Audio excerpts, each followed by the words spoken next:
কেউ যদি বলে আমি এখন যুবক মানুষ, আমার এই 12-13 বছর 15 বছর বয়স, আমি এই বয়সে কি করলে ভালো হয়? নবীজি নিজে 17 বছর বয়সে আপনারা জানেন হেলফুল ফসল গঠন করার মাধ্যমে সমাজে কি করে শান্তি স্থাপন করা যায়, মানুষের উপকার করা যায়, এটা তিনি করেছিলেন এই ছোট বয়স থেকে। দুঃখজনক হলো 17 থেকে 40 এই 23টা বছর তিনি চেষ্টা চালিয়েছেন, কাঙ্ক্ষিত মানে শান্তি দিতে পারেন। যদিও নাম দিয়েছেন হেলফুল ফসল, শান্তির সঙ্গ, শান্তি কায়েম হয়। শান্তির জন্য যেটা দরকার ওইটা ওনার হাতে ছিল না। তার নাম কোরআন। তার নাম কি? যখন এসেছে আগের 17 বছরের ফল ছিল 0, আর বাকি 17 বছরে কোরআনে কারিম হাতে থাকার কারণে তিনি এমন এমন মানুষ তৈরি করেছেন, এই মানুষগুলো 0 থেকে হিরো হয়ে গেছে।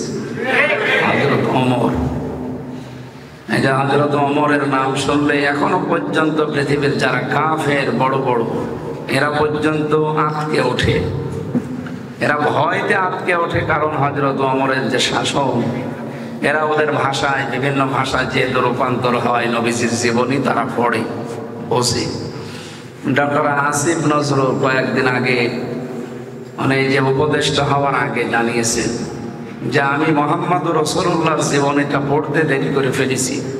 যদি আগে পড়তাম তবে আমার অনেক পূর্ণতা পেয়েছে একটু।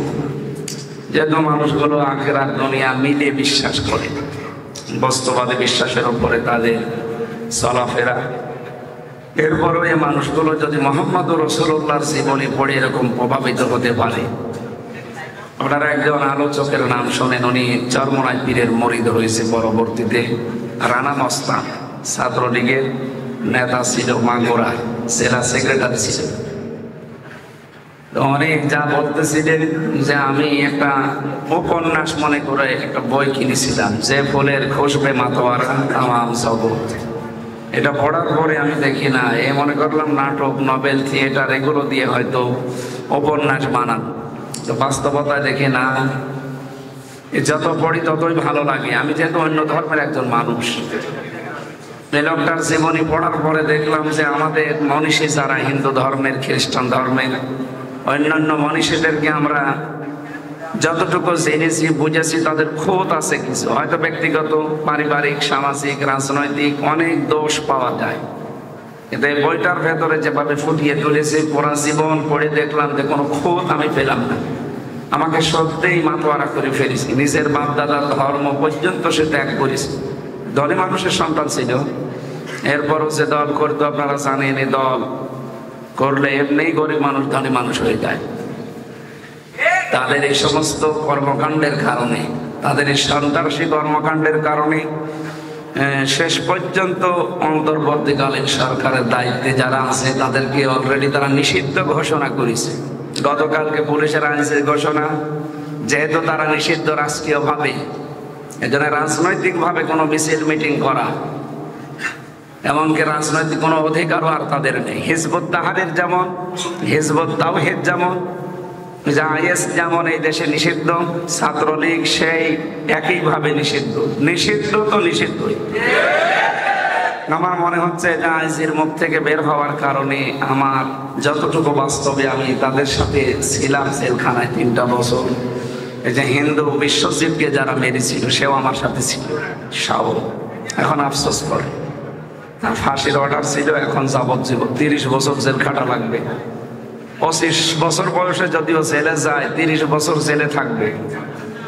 তার মানে 55-60 বছর বয়স পর্যন্ত ওর জীবন শেষ।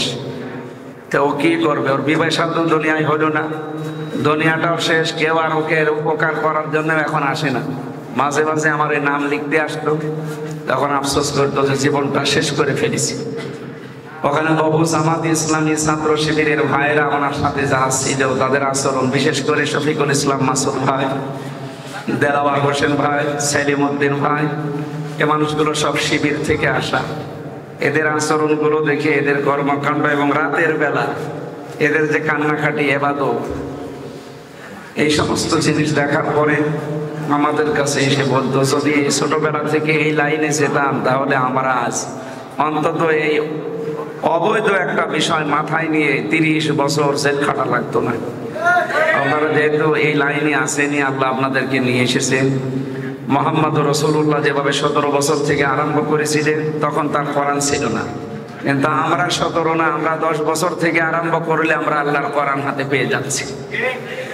যেন আমারে তো আল্লাহ ছেলে দেয়নি, মেয়ে দিয়েছে। আমি ইসলামী ছাত্রী সংস্থায় দিয়ে দিয়ে এই ভরসা করতে পারবো যে অন্তত আমার মেয়ে বেয়াদব হবে না।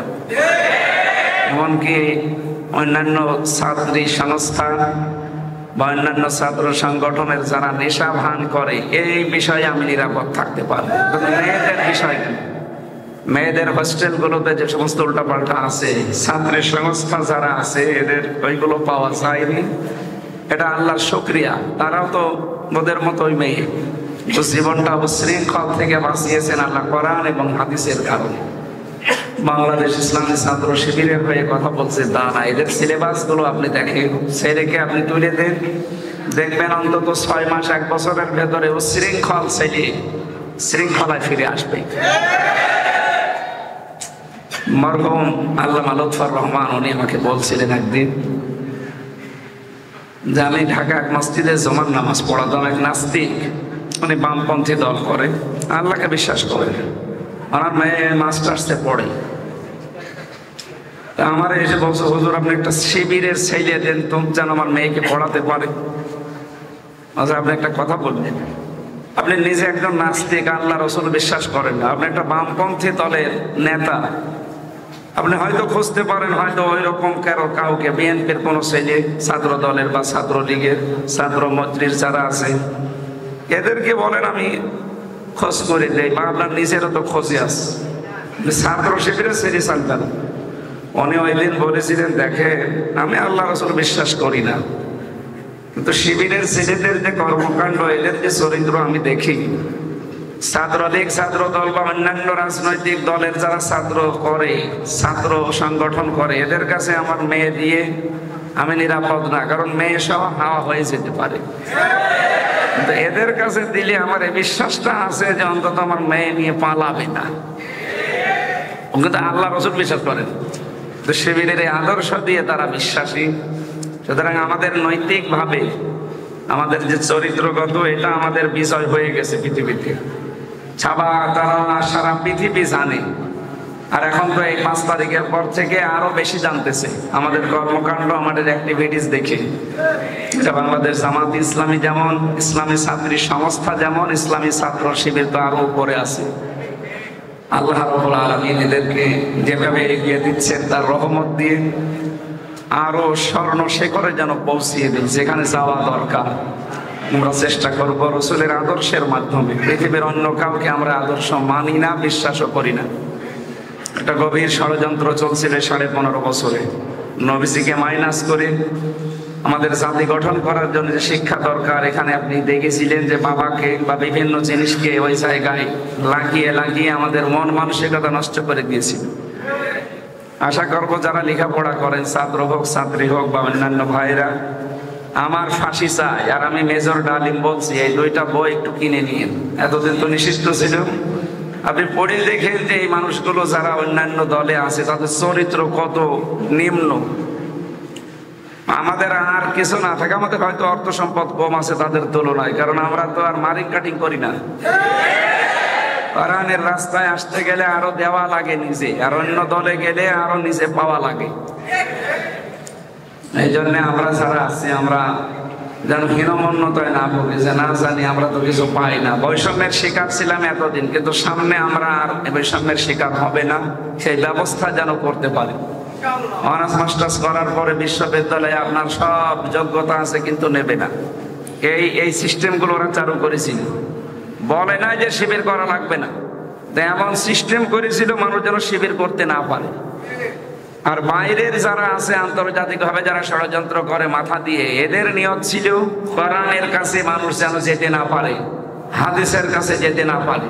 এদেশের যত ছাত্র সংগঠন আছে, হাতে গোনা কয়েকটার সিলেবাস কোরআন হাদিস দিয়ে বানানো, বাকিগুলো সবই তো মানুষের তৈরি করা নিয়ম নীতি।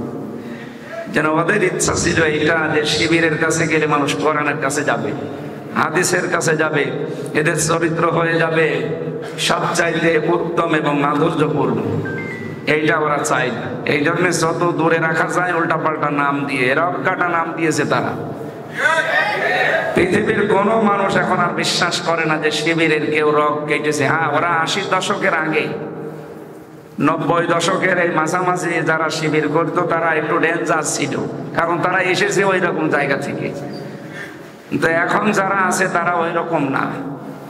তাদের যে ব্যবহার, তাদের যে চরিত্র, আমরা জেলখানা সহ বিশ্ববিদ্যালয়ের বিভিন্ন জায়গায় যতটুকু মিশেছি পেয়েছি, আমি তো অ্যাক্টিভ ভাবে কাজ করতে পারিনি, তারপরও যা দেখেছি অনেক ভালো অন্যান্যদের তুলনায়। আল্লাহ যেন ভালোটা আরো ভালো করে দেন, বলেন আমিন।